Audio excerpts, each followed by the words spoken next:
नमस्कार। नेप्से 2600 मा आयो। अस्ति हामीले प्रेडिक्ट गरे अनुसार नै आयो। अब के गर्ने भन्ने सम्बन्धमा म थोरै कुरा गर्छु।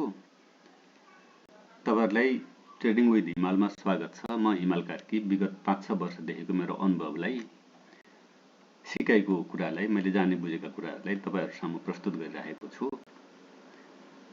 मैले अगाडि नै पनि यो कुरा भनिसकेको थिएँ कि 2600 को पोइन्टलाई एकपल्ट वाच गरौँ है सरहरु, वाच गरौँ। यो बेलासम्म एग्रेसिभ भएर बाइ नगरौँ भनेर मैले चाहिँ नि 2658 को पोइन्टबाट नि तपाईहरुलाई सजग गराउँदै आएको थिएँ। जस्तो भनेको वास्तवमा अहिले त्यस्तै अवस्थामा आइरहेको छ। अब यो पोइन्टमा हामीले के गर्ने त भन्ने एउटा चाहिँ नि लेभल छ। अब यो के गर्ने भने यो जुन 2600 को 2605 मा नेप्से अस्ति तलसम्म गयो। अब अहिले चाहिँ तपाईको 2600 को पोइन्टलाई ब्रेकडाउन गर्यो भन्ने त्यो पोइन्टलाई हामीले हेर्नुपर्ने हुन्छ। यदि ब्रेकडाउन नगरेर यहीँबाट बाउन्स ब्याक हुने लक्षण देखायो अथवा संकेत आयो, यसमा कुनै पनि सिम्पटम बाइको सिग्नलहरु आयो भनेदेखि हामीले यो पोइन्टमा बाइ गर्न सक्छौं। यसको लागि चाहिँ हामीले भोलिको दिन आइतबार भोलिको दिनको क्यान्डललाई वाच गरेर त्यसपछि मात्रै हामीले निर्णय गर्नुपर्ने हुन्छ। भोलिको हाम्रो पोजिटिभ क्यान्डल बन्यो भनेदेखि म फेरि पनि लाइभमा आएर तपाईहरुले यो विषयमा जानकारी गराउने नै छु। अहिलेको पोइन्ट, अहिलेको पोजिसनमा कुरा गर्नु पर्दाखेरि यो 2600 को जुन लेभल छ, हाम्रो लेभललाई मार्केटले टेस्ट गरिसक्यो। अब यसलाई पोजिटिभ हुनको लागि यो लेभल भन्दा तल ब्रेकडाउन गर्नु भएन। 2600 को पोइन्टलाई ब्रेकडाउन गर्यो भनेदेखि सम्भवतः हामीले 2545 तिरको लेभललाई पनि एक्सेप्ट गर्न सक्छौं। मलाई लाग्छ यो नहुनु पर्ने हो। भइदियो भने पनि अब त्यो अनुसार त्यही बेला चाहिँ हामीले निर्णय गर्नुपर्ने हुन्छ। साथमा म एउटा बीएचएल को पनि एनालाइसिस गर्दै छु।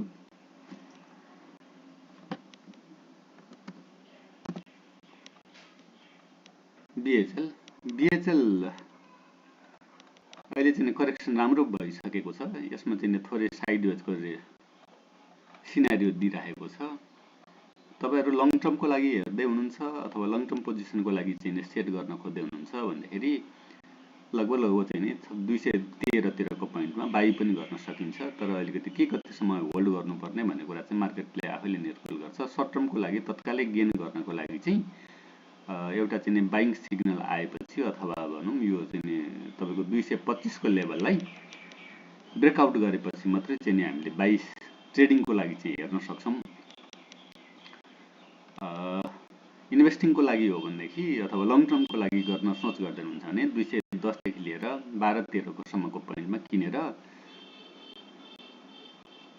200 देखि मुनि बिलोलाई स्टप लस गर्न सकिन्छ। 200 बिलो गयो भने चाहिँ स्टप लस गर्नुपर्ने पनि हुन सक्छ।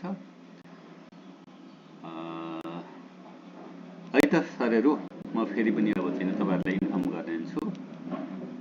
बीएचएल हस्, धन्यवाद।